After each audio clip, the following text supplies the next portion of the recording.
Assalamualaikum warahmatullahi wabarakatuh. Salam sejahtera, salam sehat buat semua para teman sejawat di seluruh wilayah Indonesia.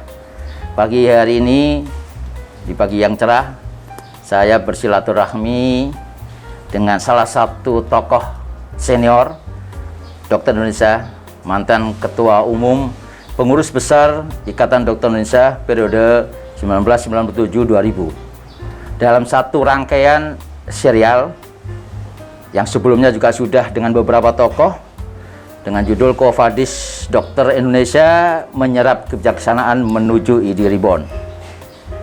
Pada kesempatan hari ini saya bersama dengan Dr. Merdias Atmasir, spesialis saraf konsultan, mantan Ketua Umum Pengurus Besar Ikatan Dokter Indonesia periode 1997-2000, tokoh aktivis dari mahasiswa sampai sekarang mungkin ya. Assalamualaikum Bang Mer. Waalaikumsalam. Ya, jadi pada kesempatan kali ini kita akan mencoba untuk mendapatkan sebenarnya insight ya, terus kemudian masukan dari Dr. Merdias apa yang kemudian harus kita siapkan sebenarnya dengan problematika yang mungkin berbeda mungkin dibandingkan dulu pada saat zamannya Dr. Merdias menjadi ketua, tapi saya yakin pasti ada insight yang bisa disampaikan dan ini akan menjadi satu langkah upaya yang nanti akan menjadi satu dasar apa yang harus kita lakukan ke depan untuk ID ke depan. Silakan Bang Mer. Ya. Baik, makasih. Ya, baik. Jadi kalau saya melihat perkembangan ID dari awal sampai sekarang ini, memang jelas kelihatan banyak kemajuan, artinya sesuai dengan perubahan dari zaman juga. Ketika saya dulu mulai aktif di ID, zaman itu guru-guru saya menjadi ketua ID. Siap. Biasanya profesor-profesor. Lebih banyak yang di Jakarta ya, Bang. Ya. Dari UI. Nah, kemudian tahun 1978 muktamar yang di Bali. Ya. Di situ saya merasa itu merupakan satu langkah atau ada reformasi lah. Artinya itu perkembangan baru lagi ketika generasi yang lebih muda mulai masuk berperan. Tokoh-tokoh seperti Dr. Kartol Muhammad, Dr. Azrul Aswar, segala macam itu yang tadinya di ID DKI sudah mulai masuk. Zaman itu sebagai tokoh muda ya? Tokoh muda. Saya ada di ID DKI juga. Gitu. Jadi, teman-teman seangkatan Kartol Muhammad memang senior saya. Ya. Nah, jadi perkembangannya berubah gitu cepat ya, sesuai dengan perkembangan, tapi kita juga tentunya punya masalah-masalah. Misalnya ketika saya diserahi tugas untuk memimpin Ikatan Dokter Indonesia pada tahun 1997, itu mulai krisis. Ya. Kita tahu bahwa krisis dan masa reformasi. Iya, itu reformasi ya. Di tahun 97 saya berangkat ke Padang, waktu itu pertama di Padang. Di pesawat saya telepon keluarga, tukar kalau punya rupiah ke dolar. Iya. Bukan, terbalik. Dolarnya dirupiahkan karena saya mau pergi waktu itu mau umroh. Dolarnya naik terus, gimana caranya gitu kan? Jadi ditukar sehingga bisa bagaimana perubahan dolar itu naik sekali ya, dari mulai 2000-an sampai menjadi 15.000 pada saat itu. Nah, dan setelah itu timbullah krisis di Indonesia ini, krisis ekonomi. Dan ketika itu juga terjadi kerusuhan-kerusuhan dan di mana pemerintah juga waktu itu berganti, Presiden Soeharto mundur, dan bagaimana kita mengambil peranan waktu itu, bagaimana memberi pelayanan kesehatan yang sebaik-baiknya dalam kondisi yang sejelek-jeleknya waktu itu. Jadi ID waktu itu menerima bantuan banyak sekali yang kita suplai ke daerah-daerah dari berbagai perusahaan, dari luar negeri, obat-obatan dari luar negeri yang namanya kita nggak jelas masuk gitu ya, sehingga kemudian kita seleksi dan kemudian kita serahkan. Dan pada waktu itu memang terjadi perubahan juga, artinya mulailah dibicarakan satu konsep di dalam organisasi profesi kita, yaitu yang namanya self-regulating, self-credentialing, self-licensing. Jadi konsep dasarnya adalah dari negara maju, di mana masyarakat itu memberikan otonomi kepada profesi kedokteran untuk mengurus dirinya sendiri. Ini cikal bakal undang-undang praktek kedokteran. Itu dia. Nah, pada waktu itu juga kami dari ID berbincang-bincang dengan Menteri Kesehatan waktu itu, Profesor Muluk, Ya. yang kemudian menjadi ketua ID juga, untuk bagaimana kita mulai membuat satu undang-undang yang memasukkan Konsil Kedokteran Indonesia sebagai salah satu puncak lembaga negara non struktural yang bisa mengatur profesi kedokteran ini sebagai regulator. Nah, disitulah persoalannya mulai timbul. Akhirnya juga ada pemerintah yang nggak setuju, bagian departemen nggak setuju, ada yang setuju gitu. Ya. Sehingga akhirnya berhenti sebentar, dan akhirnya dengan kerjasama dengan DPR, inisiatif diambil alih oleh DPR, jadilah undang-undang itu. Ya. Jadi undang-undang itu sebenarnya sayangnya tidak diikuti oleh profesi yang lain. Kalau menurut pendapat saya, yang namanya profesi tetap mempunyai suatu lembaga yang sangat mengatur diri mereka sendiri, self-regulating itu. Ya. Self-regulation organization. Jadi hanya berhenti di sekarang undang-undang tenaga kesehatan muncul kan, Betul. Jadi, perawat, bidan, tenaga kesehatan Bahkan di bidang profesi yang lain, insinyur pun akhirnya belajar juga gitu. Mengikuti apa yang ID buat untuk dokter dan dokter gigi waktu itu. Itulah satu perkembangan yang menurut saya sebagai perubahan yang sangat mendasar. Tapi saya melihat bahwa ada keinginan tertentu juga untuk di antar pemerintah juga katanya untuk meniadakan peranan profesi dan sebagainya. Karena sebenarnya tentangan ini apakah benar misalnya profesi bisa ikut serta misalnya dalam saat ini adalah sebuah kolegium ilmu yang masuk dalam undang-undang itu, tapi kemudian ada pertanyaan kenapa ada di situ? Karena kolegium itu memang dari dulu tidak pernah ada yang ngurus.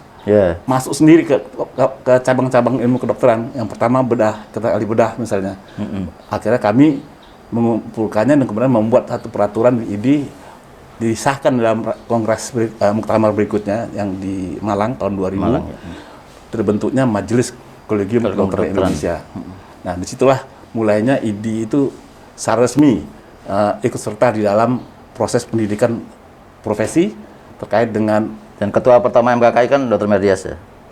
Ya, saya diminta untuk karena pertimbangan sudah membuat usulan itu ya, kamu yang urus sekarang katanya ya. Jadi kita uruslah itu, ya, kita buat demikian rupa sehingga pencabangan ilmu kedokteran itu jalan satu proses, nggak jalan sendiri, tapi ada satu proses dan diusulkan oleh MKKI di ID itu dan kemudian disahkan oleh Konsil Kedokteran Indonesia, biasanya pencabangan gitu. Nah, jadi ini mestinya harus bisa dipertahankan dan ditingkatkan. Jadi bahwa profesi di Indonesia itu mesti diluruskan juga. Karena nama istilah profesi itu campur aduk dengan okupasi. Pekerjaan. Pekerjaan. Padahal profesi itu adalah pekerjaan yang memiliki satu keahlian tersendiri yang dilakukan dengan lama dan sebagainya dan dalam gitu ya. Nah, dan ada sebutannya juga. Ada unsur etik moralnya juga di situ kalau makanya disebut sebagai profesi yang luhur. Jadi satu profesi yang punya keluhuran. Nah, di situ perkembangan tahun 2007 sampai 1997 sampai 2000 itu dengan banyak masalah, tapi alhamdulillah kan negeri kita makin membaik. Reformasi ada macam itu yang akhirnya kita bisa kembali pulih lagi. Dan pengurus-pengurus bisa bergantian dengan baik dan menjalankan tugasnya. Tapi memang peran apa sebenarnya ID yang akan datang itu? Saya melihat ada dua hal sebenarnya penting. Yang pertama itu peran memang sebagai pekerja di institusi pelayanan kesehatan, ada unsur yang disebut sebagai trade union. Sebagai kelompok pekerja yang berkewenangan memperjuangkan para pekerjanya. Jadi tugas dia memang membela kepentingan anggota dokter-dokter ini di dalam melaksanakan pekerjaannya. membela. Kalau mereka bekerja itu artinya apakah penghasilannya layak dengan itu. Bagaimana di BPJS misalnya dan sebagainya, itu semua yang perlu memang dilakukan oleh IDI sebagai satu usaha, sebagai bagiannya sebagai trade union, fungsinya atau peran sebagai trade union. Nah, jadi negosiasi harus dilakukan oleh IDI kepada dalam kaitan dengan membuat misalnya kebijakan publik dalam yang berpengaruh pada kesejahteraan anggotanya. Itu adalah aspek trade union. Aspek yang kedua, dia adalah professional body. Professional body itu adalah badan profesi. Makanya istilah profesi itu harus dimurnikan kembali. Profession itu tidak sama dengan occupation, tapi profesi itu adalah khusus. Tapi sekarang di Indonesia kan dicampur aduk gitu. Betul. Di lembaga-lembaga pemerintah pun menyebutkan profesi itu seperti, jadi nggak spesifik dengan apa yang dimaksud profesi itu. Jadi sebagai professional body, sebagai badan profesi, di situ memang ada kepentingan dalam rangka meningkatkan kualitas profesinya sendiri, meningkatkan misalnya kemampuan atau kompetensi daripada profesionalisme daripada anggota, dan kemudian pendidikannya dan sebagainya, itu di situ letaknya. Jadi jangan dianggap sebagai satu sisi aja, tapi dua-duanya bernegosiasi. Dia merepresentasikan anggotanya baik secara kolektif maupun secara individual pada level pusat, nasional maupun pada level lokal. Itu penting. Jadi itulah sebabnya makanya negosiasi harus pengurus-pengurus ini pandai diajari bagaimana cara bernegosiasi dengan baik dengan yang berwenang dan sebagainya, sehingga bisa menghasilkan yang baik. Di sisi lain, sebagai personal body itu apa yang kita inginkan nanti akan datang. Misalnya gini, banyak pertanyaan, apa sih yang kamu inginkan nanti akan datang di IDI ini? Pertanyaan itu bisa dijawab yang mananya yang mau kita bikin kita inginkan itu. Apa organisasinya, atau profesinya, atau anggotanya. Kualitas anggotanya atau organisasi, sebenarnya bisa semuanya. Tapi yang paling penting kalau menurut saya profesinya. Jadi dia harus profesi yang dihargai, yang dimana anggota profesi itu bisa memberikan pelayanan kesehatan dengan mutu yang terbaik. Mestinya begitu, the highest mutunya gitu. Nah, itu yang di perkara saya itu larinya sebenarnya, ke sana larinya. Apapun yang kita lakukan, profesi kita harus dibikin sedemikian rupa menjadi profesi yang baik dan yang anggotanya mampu menerapkan pelayanan kesehatannya dengan mutu yang terbaik tadi. Nah, dikaitkan dengan itu, maka menurut saya itu harus dimasukkan dalam rencana strategis kita dalam jangka panjang. Karena itu bukan jangka pendek, itu jangka panjang. Dan saya mengharapkan nanti Anda kalau sudah menjadi ketua yang akan datang, pertama-tama itu yang kita tuju dulu, adalah membuat rencana strategis berjangka panjang, di mana setiap saat harus dicek lagi apa jalan apa enggak, pengurus besar berikutnya apa menetapkan itu apa enggak, jangan berubah-ubah gitu ya. Yang baik ada target kinerja dan indikator. Itu yang kita pikir. Cuman ada yang menarik ini Bang, kalau kita lihat repositioningnya yang pada saat di zamannya pada saat di Dr. Merdias, di mana akhirnya bisa memposisikan dalam satu kebijakan mengintervensi dalam tanda petik sebagai subjek untuk muncul akhirnya undang-undang praktek kedokteran. Nah itu kan sebenarnya pada saat itu bagaimana pemerintah melihat IDI dengan begitu, sehingga akhirnya IDI benar-benar jadikan subjek. Nah ini kan mulai ada degradasi. Nah kira-kira dari sudut pandang Dr. Merdias, apa upaya yang harus kita lakukan untuk repositioning kembali itu? Jadi sekarang memang ini sudah ada yang namanya license officer.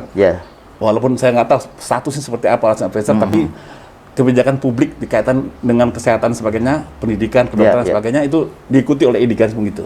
Nah, ketika kita melihat hal seperti itu, maka menurut saya organisasi kita memang perlu disempurnakan. Jadi artinya di zaman saya dulu reformasi, partai yang tadinya 3 menjadi banyak. Betul.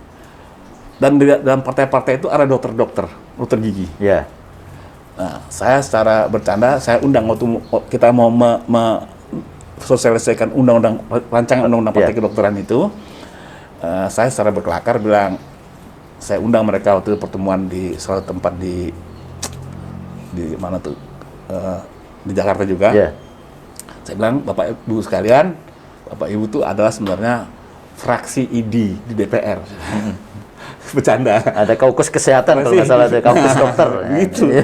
Jadi maksud saya, ID itu mesti terus terlibat di dalam rencana-rencana kebijakan negara ini, yang bersinggungan akhirnya juga dengan kesehatan ataupun kedokteran. Jadi karena itu menurut saya organisasi ini juga harus dirubah jadi organisasi yang sifatnya kayak paguyuban selama ini. Kita mirip paguyuban, anggap pengurus kan sibuk semua, sibuk bekerja, sibuk mencari nafkah, praktek dan sebagainya, sehingga organisasi pun perlu dimodernisasi. Organisasi itu adalah dalam bentuk ada dua sisi di sana. Sisi yang sekarang jalan dengan baik itu adalah sisi daripada administrasi perkantoran sudah berjalan dengan baik. Sisi yang baik yang satu lagi ini yang sebut paid staff, yang dari tenaga profesional yang mampu membuat apa yang sudah dibahas oleh pengurus menjadi satu konsep yang bisa segera cepat bisa ditayangkan kemana saja, mau ke pemerintah, mau ke DPR, mau ke pemerintah atau Depkes, ada Dignas, ada sebagainya gitu. Jadi dengan cara demikian maka organisasi ini makin cepat. Jadi kalau enggak emang kasihan juga pengurus itu sudah harus bekerja mati-matian untuk menyusun konsep dengan problem yang sekarang semakin banyak mungkin Bang ya. Iya. Jadi maksud saya ya itu memang harus dibuat. Saya sih pikir zaman saya dulu ada yayasan ID. Yayasan ID ya. Jadi yayasan ini memang bisa menjadi tempat untuk mencari dana bagi kegiatan-kegiatan ID yang itu misalnya membayar paid staff, membayar apa, misalnya itu. Yayasan itu dulu mengelola rumah kantor ID itu yayasan, yayasan ID. Tapi nggak, akhirnya belakang saya sudah hilang aja. Nah, tapi diberi pekerjaan, diberi target. Kalau perlu tuh kan memang kayak jadi ada CEO di kantor ID musuh besar itu, dan itu pun bisa dikembangkan terus ke wilayah maupun ke tingkat cabang, sehingga walaupun tingkat cabang tentu akan bervariasi dari besar kecilnya keanggotaan cabang itu ya.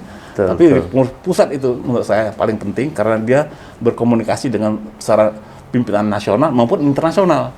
Jadi tenaga-tenaga yang kita lihat kalau lihat World Medical Association misalnya, itu paid staff-nya yang menangani semua itu paid staff-nya. Jadi yang memang profesional. Jadi dia bisa menghasilkan dengan cepat itu karya-karya yang bisa disebarluaskan dan juga dijadikan keputusan. Nah ini kan kaitannya dengan jumlah dokter yang sekarang semakin banyak. Jumlah dokter yang udah lebih di atas 200.000. Dengan lulusan dokter umum itu yang 12.000 per tahun. Sedangkan satu sisi yang lain produk dokter spesialis yang juga masih belum bisa mengejar dengan kebutuhan dari dokter spesialis itu sendiri. Nah, apa kira-kira pandangan Dr. Merdias ini terkait dengan pendidikan ini? Ya, sebenarnya begini, yang saya maksud dengan self-regulation, self-regulation oleh konsil, itu sebenarnya konsil itu, ketika konsil itu punya tugas kan tadi self-licensing, jadi dia menatakan seorang dokter layak apa tidak layak untuk melakukan praktek, jadi fitness to practice, yang akan itu dilakukan dengan bukan hanya melihat kertas sebenarnya. Jadi undang-undang kita tentang kedokteran ini masih agak kurang dalam penerapan. Yang harus dilakukan oleh konsil ini adalah dia juga harus melakukan systematic review, external review kepada yang menerbitkan ijazah, kepada kolegium yang membuat sertifikat kompetensi. Apakah semua sudah dijalankan sesuai dengan kesepakatan bersama misalnya gitu ya, sehingga mutu itu menjadi baik. Nah, kalau mutunya baik, tentu akan berpengaruh pada hasil pelayanan itu sendiri. Nah, tapi begitu banyak fakultas kedokteran itu kita harus jelas juga berapa kebutuhan ada, berapa yang bisa dibuka. Jadi jangan sampai terjadi bahwa overproduksi, kemudian semua mencari tempat sendiri, akhirnya semua ngumpul kan. Ada gula, ada semut. Ada gulanya ada di kota-kota kan. Besar semua. Nah, kesana semua nggak bisa disalahkan. Orang mau hidup, orang juga mau Karena regulasi terkait dengan distribusi juga belum jelas memang, betul. Distribusi tidak bisa merata. Jadi karena itu harus ada kejelasan, ketegasan. Jadi kenapa harus dibuka lagi? Karena fakultas kedokteran itu kayaknya sepertinya satu yang apa ya, bisa menaikkan satu universitas gitu ya. Tapi jangan lupa itu paling mahal tuh bikinnya kalau mau bagus. Betul. Mahal sekali bikinnya sekolah kedokteran itu. Karena itu baiknya ID bersama-sama dengan Departemen Pendidikan apa dengan pemerintah itu membahas, dikaitkan dengan sebenarnya kebutuhan sebenarnya dan bagaimana cara penyebaran yang bisa dilakukan. Kalau misalnya penyebaran tidak bisa dilakukan dengan baik, kita hanya menambah tenaga di kota-kota besar yang kemudian akhirnya tidak mendapatkan tidak meratakan pemerataan itu kepada tempat-tempat terpencil gitu. Tempat kecil. Nah, ini ada yang sekarang ini agak menjadi perbincangan yang hangat sebenarnya di internal ya. Sehingga ada beberapa, kalau saya bilang mungkin baru pendapat-pendapat pribadi yang mengatakan bahwa intervensi atau posisi ID di dalam kaitannya dengan pendidikan itu gitu. Sehingga ada beberapa kelompok yang mengatakan bahwa sebenarnya ID tidak ikut terlibat di dalam pendidikan, tidak perlu ikut terlibat sampai masuk ke ranah pendidikan, karena ID itu adalah setelah mendapatkan produksinya. Nah, ini yang kadang-kadang memberikan pemahaman yang profesional body seperti yang disampaikan Dr. Mer ini yang saya kira itu perlu disampaikan, dan ini sudah sampai pada tataran sehingga pada saat kemudian Ikatan Dokter Indonesia itu memberikan satu usulan untuk revisi Undang-Undang Pendidikan, dianggap bahwa itu bukan kewenangan dari Ikatan Dokter Indonesia. Nah, menurut Dr. Mer gimana itu? Nah, itu makanya jangan mengkotak-kotakan itu secara, makanya ngerti dulu profesi itu apa. Itu. Karena kalau masih mengatakan wah ini kewenangan ada di negara-negara lain gimana sih? Lihat dulu di negara lain gimana. Kenapa ada General Medical Council di Inggris? Kenapa ada Medical Council? Kenapa kolegium di Inggris itu di luarnya British Medical Association? Itu ada sejarahnya. Yang lahir dulu di Inggris itu adalah college-nya, College of Physicians tahun 1800 sekian atau 1700 sekian lahirnya. Belum ada British Medical Association. Baru belakangan muncul British Medical Association, baru muncul kemudian namanya General Medical Council. Jadi itu sudah sejarah gitu. Indonesia terbalik.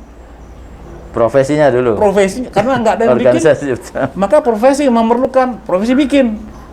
Mulai dengan bedah ya, kata ahli bedah Indonesia kan. Nah, kemudian ada di beberapa tempat dokter anak, penyakit dalam, neurologi.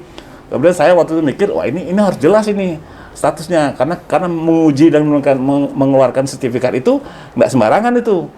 Nah, karena itulah maka kita mengusulkan memecah majelis dokter spesialis MDSP dulu kan spesialis menjadi dua. Jadi akhirnya kan ada MKKI, Majelis Kolegium Kedokteran Indonesia, itu adalah mengumpulkan semua kolegium. Tujuannya adalah pencabangan ilmu kedokteran, membuat rencana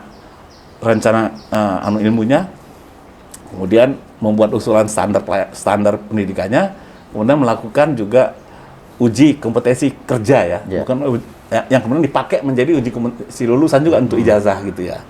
Begitu ceritanya. Jadi dengan begitu sebenarnya itu sudah terjadi dan memang sudah jalan, tinggal memperbaiki. Kalau dilepas lagi, siapa lagi yang membiayainya? Sekarang pemerintah nggak membiayai, anggota semua itu berada di dalam kerangka anggota juga nggak semua, kalau yang nggak bukan di situ nggak ikut, nggak ada iuran untuk kolegium. Ini yang banyak yang belum dipahami, Dr. Mer. Jadi sejarah tentang bahwa peran profesi, artinya yang menginisiasi sebenarnya kan profesi pada saat itu.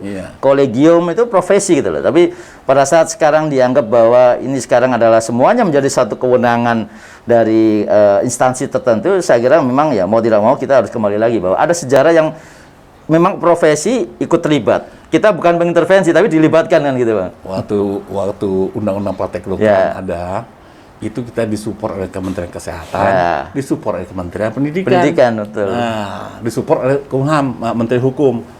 Jadi itu undang-undang. Dan itu memang hal yang baru. Undang-undang itu pun luar biasa. Betul. Nggak ada peraturan pemerintah yang diamalkan, langsung peraturan konsil di konsil itu. Itu luar biasa emang. Nah, ini yang kita harapkan nanti ke depan juga begitu. Jadi artinya stakeholder ya, tiga kementerian ini terutama yang saya kira menjadi mitra strategisnya Ikatan Dokter Indonesia kan 3 kementerian ini. Betul. Nah, ke depan ini mau tidak mau mudah-mudahan kita bisa memposisikan kembali seperti yang dulu lagi. Barangkali yang penting adalah bagaimana memberikan pembahasan bersama what is a profession is gitu ya. Apa itu profesi? Itu dulu. Kenapa approach itu ada self regulating? Ada sejarahnya. Itu dijelaskan semua. Jadi dia nggak ngambil alih peranan pendidikan sebenarnya. Dia karena tingkat profesinya. Yang tingkat akademiknya tetap di bawah kementerian. Nah, gitu kan. Tapi yang bidang profesinya itu sudah masuk namanya kolegium-kolegium itu dalam rangka meningkatkannya. Dan yang harus diingat juga ada kolegium-kolegium ilmu itu sama dengan MKEK, dia adalah independen. Kami independen itu artinya dia harus menerbitkan sertifikat kompetensi, menguji dan sebagainya. Dia nggak boleh dicampuri. Dia independen. Bahwa di dalam ID dia bersama-sama itu sebagai satu kebersamaan dengan pengurus besar, kepemimpinan kolektif. Dalam rangka mengkoordinasikan semua kegiatan. Tetapi yang namanya MKEK, yang namanya MKKI itu murni independen gitu ya, karena dia ada yang harus dilakukan untuk dokter atau apa yang tidak boleh dicampuri oleh yang lain. Jadi saya kira ini pesan yang tersirat dari apa yang disampaikan Dr. Mer. Ada satu hal yang menarik lagi sebenarnya. Ini beliau yang paling komplit sebenarnya. Selain pernah Ketua Umum PBD, Ketua Majelis Kolegium Kedokteran, satu lagi pernah jadi Ketua pertama Majelis Kehormatan Disiplin Kedokteran (MKDKI). Ketua Perdosi juga. Ketua Perdosi Perhimpunan Spesialis Saraf. Artinya cukup komplit beliau ini. Jadi satu sisi tadi kita bicara pendidikan ini, Dr. Mer, yang tadi begitu banyak sejarah yang ini saya kira perlu ini disampaikan gitu. Karena aktivis ID yang sekarang pun juga banyak yang aktivis-aktivis muda yang dia harus tahu bahwa ada sejarah. Ada sejarah bahwa peran profesi ID dalam hal ini luar biasa sebenarnya gitu loh. Dan ini yang harus kita kembalikan, tapi tentunya dengan tetap memposisikan bahwa sebagai professional body, intelektual akademisi yang kita sampaikan, profesionalisme yang kita sampaikan. Terus kemudian satu sisi yang lain memang kita bicara kepentingan dalam kaitannya dengan sebagai trade union nanti. Dua hal yang saya kira tidak mungkin dipisahkan. Terakhir mungkin Dr. Mer yang berkaitan dengan disiplin ini, ya artinya pengalaman Dr. Medias waktu di MKDK ini. Kira-kira apa yang perlu disampaikan juga ke teman-teman dokter ini? Jadi begini, ini memang unik. Waktu membuat undang-undang ini, saya tahu persis karena saya kan terlibat. Jadi dari ID saya ada Dr. Fahmi Idris, ada ya tentu Ahmad juga ada ya sebagai Ahmad, tapi wakil saya waktu itu ketua terpilih ya. Dr. Gigi ada Perhimpunan Dr. Gigi sama Profesor Samsu Hidayat dari ini apa? Ya enggak, dia konsultan dari CHS, dari Consortium of Health Sciences gitu ya. Nah, waktu kita membuat itu memang ada bentuk dalam undang-undang itu adalah ketika ada mengadili dokter yang melakukan malpraktis gitu ya. Itu mau dilepaskan dari pidana umum, tapi dibuat satu yang namanya pengadilan profesi. Itu mengambil dari Belanda, namanya Medische Tuchtwet. Medische Tuchtwet itu adalah undang-undang kedokteran di sana. Jadi masuk di situ mereka nggak kena pidana, tapi kena denda. Ada berapa sanksinya. Nah, itu akan dimasukkan sebagai salah satu kamar dalam peradilan negeri. Jadi rancangan undang-undang kita bikin itu sebagian besar pasal itu isinya adalah hukum acaranya itu. Tebal banget tuh. Nah, tapi kemudian Kementerian Hukum waktu itu mengatakan kalau itu dibuat dalam kaitan dimasukkan dalam pengadilan negeri, maka majelis yang memeriksa itu adalah majelis hakim dari 3 orang. Ketuanya adalah hakim beneran. 2 orang lagi hakim yang lain adalah dokter atau dokter gigi, tergantung kasusnya. Mereka mengatakan tidak sanggup, apalagi kalau di tempat-tempat yang kecil, selain biayanya jadi tinggi, kemudian dari tempat yang kecil-kecil tenaga hakim yang dari dokter-dokter itu susah juga dia kalau cuma 2-3 dokter situ atau apa gitu ya, atau 5 dokter di sana udah kurang enak hati susah itu. Jadi akhirnya dibatalkan. Terus undang-undang itu nggak sempat lagi digantinya, hanya dibentuk MKDKI, Majelis Disiplin Kehormatan Disiplin Kedokteran. Saya pikir ini mengambil dari undang-undang kesehatan lama, adanya MDTK, Majelis Disiplin Tenaga Kesehatan yang nggak pernah jalan. Jakarta ada jalan tapi tempatnya nggak pernah diambil. Tapi nggak ada peraturannya, diserahkan pada MKDKI untuk menyusunnya. Bayangkan, saya belum pernah tahu itu namanya disciplinary Sebagai ketua proceedings. pertama waktu itu. Ketua pertama disuruh nyusun itu. Jadi terpaksa pergi nyebrang ke Singapura dulu, lihat gimana mereka melakukannya ya di konsil kedokteran Singapura. Nah, kemudian dilihat segala macam, akhirnya kita menyusun, jadilah dia. Tapi memang harus ketahui bahwa ini adalah memang harus sebagai satu lembaga yang independen. Yeah. Independen juga terhadap KKI, konsil kedokteran. Jadi keputusan dari MKDKI nggak bisa Tidak jadi intervensi konsil. Konsil hanya melaksanakan.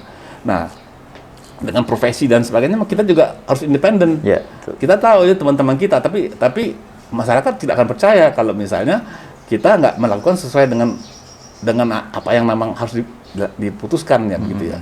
Jadi belajar dari situ, saya kalau ada kesempatan pergi kebetulan ikut kongres neurologi atau istri saya psikiatri ke luar negeri, pasti saya mampir ke medical board apa yang belajar lagi di sana. Oh begini caranya, sehingga ya mudah-mudahan itu sekarang saya lihat kasus yang masuk lebih banyak lagi. Zaman saya masih dikit sekali, tapi anggotanya ada ahli hukum, karena itu harus bebas daripada konflik kepentingan. Iya, jangan sampai kalau jadi pengacara ke sana kasus ikut masuk ke dalam dalam peradilan ikut, tidak boleh, dirahasiakan semua itu. Jadi kalau itu bisa dilaksanakan, maka masyarakat akan percaya dengan MKDKI itu. Ya, jadi ini menjadi menarik sekali, apalagi dengan kondisi saat ini para adik-adik kita, anak-anak dokter-dokter yang baru lulus ya, yang mungkin semuanya belum paham sebenarnya. Belum paham untuk membedakan etik dan disiplin juga. Dan juga belum paham juga bahwa ada potensi-potensi hukum yang bisa juga nanti terjadi pada profesi kedokteran. Saya kira ini menjadi satu hal yang menarik. Saya ingin IDI mendorong ini dalam rangka undang-undang KUHP yang baru ya. Undang-undang pidana ya. Pidana yang baru itu memang nggak bisa dipakai untuk menangani profesi, dan artinya kecuali kalau dengan sengaja melakukan kesalahan ya, nggak apa gitu ya, karena di sana itu lebih kealpaan itu terkait dengan hasilnya meninggal atau hasilnya cacat gitu. Kalau di peradilan untuk profesi ini sebenarnya yang penting itu adalah penyimpangan dari standar pelayanan, itu yang penting. Gross deviation from the standard of care. Itu yang dicari dalamnya. Jadi sebagian besar di negara-negara lain itu kelalaian apa seperti itu tidak masuk dalam pidana, tapi masuk dalam perdata, tort law. Nah, itu perdata dia masuk di pidana kalau ada dua kriterianya sebenarnya. Yang satu, kalau terjadi gross deviation of standard of care, jadi penyimpangan dari standar pelayanan penyakit itu, standar pelayanan kedokteran. Yang kedua adalah dalam kaitan mens rea-nya itu adalah ada unsur kecerobohan. Unsur seharusnya dia tahu itu, kok dilakuin juga, ada unsur kecerobohan atau recklessness tuh kalau orang. Itu yang sebenarnya orang baru bisa masuk ke criminal malpractice di pidana itu. Yang lainnya tuh pada dasarnya kalau memang betul-betul terbukti dia ada kekeliruan atau kesalahan, masuknya tuh tetap di perdata. Nah, itu. Tapi undang-undang kita kan mengatakan lagi sebelum perdata mesti ada dulu, sebelumnya adalah apa namanya itu pembahasan mediasi. Iya, mediasi. Tapi itu makanya sebenarnya kalau di Australia saya lihat tiap negara bagian membuat lembaga mediasi kesehatan itu di tiap-tiap kota ibu kotanya. Jadi orang ada tempatnya jelas gitu. Jadi kalau menurut saya Kementerian Kesehatan atau pemerintah lebih baik mendorong agar dibentuk atau di bawah supervisinya mereka atau lembaga mediasi kalau ada ketidakpuasan pasien yang, dan ini melibatkan organisasi profesi, melibatkan lewat situ, lewat lembaga mediasi. Nah, jadi lembaga mediasi itulah yang, karena undang-undang saya lihat ada begitu, di undang kesehatan juga ada tuh kalau nggak salah gitu, mediasi. Nah, jadi harus diperjuangkan dalam masa nanti Anda memimpin, lembaga mediasi itu harus ada, bisa lembaga mediasi swasta, tapi semua orang menyarankan sebelumnya harus ke sana dulu. Kalau itu gagal, baru bisa masuk ke peradilan. Udah dulu, jangan semuanya ke pidana, gitu ya. Kalau ke MKDKI itu sifatnya sebenarnya harusnya adalah karena ada bahwa si dokter ini tidak melaksanakan apa ya namanya itu tugas profesinya profesi dengan baik gitu. Artinya di situ sebenarnya. Jadi sebenarnya keputusan MK DKI nggak bisa dijadikan dasar untuk keputusan hukum. Karena dia sifatnya adalah hanya mengatakan satu hal yang sifatnya terkait dengan nama baik daripada profesi gitu. Ya, terakhir ini, Dr. Merdias, ini kan ada suara-suara, ada wacana untuk kemudian karena dianggap Undang-Undang Praktek Kedokteran ini sudah lama, jadi ada upaya yang kemudian merevisi atau mengamandemen Undang-Undang Praktek Kedokteran. Nah, menurut Dr. Merdias sendiri gimana itu? Ya, sebenarnya mesti dilihat dulu bagian apanya yang mau direvisi kan gitu. Sepanjang jadi yang penting itu adalah self-regulating. Self-regulating body, konsil, bahwa ada tetap kolegium yang menangani itu. Jadi artinya kalau saya lebih cenderung kalau mau direvisi itu pidananya, Apa yang pidananya itu kan, ya, mestinya saya sudah melihat beberapa yang nggak pas. Ada memang yang sudah direvisi MK, jadi yang tadinya pidana menjadi, tapi ada denda tetap ada. Tapi menurut saya yang kita masukkan adalah yang itu.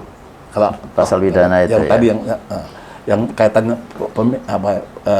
penanganan anunya. Kalau jadi menjadi like spesialis daripada. Tapi kalau merubah prinsip-prinsip dasarnya seperti itu, menurut saya ya harus ini dulu apanya yang mau digantinya. Organisasi profesi itu PDGI untuk dan ID satu-satunya. Itu sebenarnya bukannya nggak ada, di negeri lain ada. Dan National Medical Association itu cuma satu, betul. Di mana-mana satu, namanya National Medical Association. Apalagi ada sana etika yang mesti diatur, standarnya harus sama. Jadi karena itu kalau saya juga melihat undang-undang di Filipina disebutkan itu dalam undang-undang tentang medical boardnya itu adalah the association, professional association adalah the Philippine Medical Association. Jadi artinya sebagai badan profesi, kalau sebagai badan profesi itu emang agak rumit itu kalau kita, apalagi sebagai National Medical Association. Itu yang mana nanti kalau lebih dari satu. Jadi kayak di bidang saya lihat dulu masalah para pengacara di bidang hukum ya, banyak sekali organisasi pengacara, sehingga akhirnya kan dibentuk dalam undang-undang ada namanya apa tuh? Pradi, Ikadin itu. Pradi. Nah, Pradi itu adalah yang dibentuk oleh undang-undang. Jadi kalau terlalu banyak ini organisasi yang lain ikut campur, standar mana yang mau dipakai? Dengan undang-undang itu keluar dengan Pradi muncul, maka semuanya jadi satu dalam arti standarnya gitu. Jadi jangan diartikan bahwa di dalam pernyataan Undang-Undang Praktek Kedokteran satu-satunya itu sebuah monopoli gitu. Itu kan yang perlu enggak. Itu karena beban dia sebagai professional body tadi. Kalau orang trade union bikin banyak-banyak trade union bisa aja. Tapi karena ada kata lagi yang lain, itu professional body yang ada standar di dalamnya yang disusun, standar etikanya, standar apa yang lainnya, keterlibatan dalam untuk standar pelayanan dan sebagainya. Makanya apalagi kolegium ada di situ, jadi kan kalau jadi lebih dari satu, lantas gimana ya? Saya kira akan menjadi masalah baru. Nanti akan ada cari rujukan di standar etik yang ini lebih enak, yang satu nggak enak kan gitu kan nanti. Jadi sangat subjektif dan itu saya kira tidak mungkin, dan ini perlu dipahami juga oleh semuanya saya kira, bahwa di dalam satu upaya untuk perbaikan katakanlah untuk Undang-Undang Praktek Kedokteran, maka ada hal-hal yang prinsipil yang itu memang menjadi satu, bukan karena kepentingan dari kita di Ikatan Dokter Indonesia, tapi ini adalah sekali lagi kepentingan untuk rakyat Indonesia dan upaya yang selalu ingin kita kedepankan, dan itu sesuai dengan pendirian ID di tahun 50 bahwa kita tetap akan mendorong untuk kesejahteraan kesehatan rakyat Indonesia. Saya kira mungkin kita cukupkan hari ini, Dr. Merdias. Cukup panjang sebenarnya karena beliau adalah pelaku sejarah mulai dari regulasi yang berkaitan dengan pendidikan, regulasi yang berkaitan dengan praktek kedokteran, regulasi yang berkaitan dengan disiplin kedokteran. Jadi banyak hal yang saya kira disinilah perlunya untuk juga dipahami bahwa ada asbabun nuzulnya, kenapa itu kemudian dimunculkan. Bukan, sekali lagi, bukan karena kepentingan-kepentingan kelompok, tapi semata-mata adalah kepentingan dari profesi tadi. Kita tetap sebagai professional body, trade union adalah satu upaya perjuangan yang nanti akan kita lakukan ke depan, dan tentunya kita berharap seperti halnya yang dulu pernah dilakukan oleh Dr. Medias, bahwa kita akan menjadi mitra strategis sebagai subjek dari kebijakan-kebijakan kesehatan dan kedokteran. Terima kasih Dr. Medias atas pagi hari ini yang sangat menarik sebenarnya, yang bisa kita dapatkan banyak insight yang bisa kita dapatkan juga, dan ini bisa menjadi wawasan juga buat para teman-teman sejawat dokter. Kita akan kembali lagi nanti pada serial yang berikutnya dalam satu topik Quo Vadis Dokter Indonesia menyerap kebijaksanaan melangkah menuju ID Reborn. Sekali lagi terima kasih, salam sehat buat semuanya. Assalamualaikum warahmatullahi wabarakatuh. Waalaikumsalam. Terima kasih. Sama.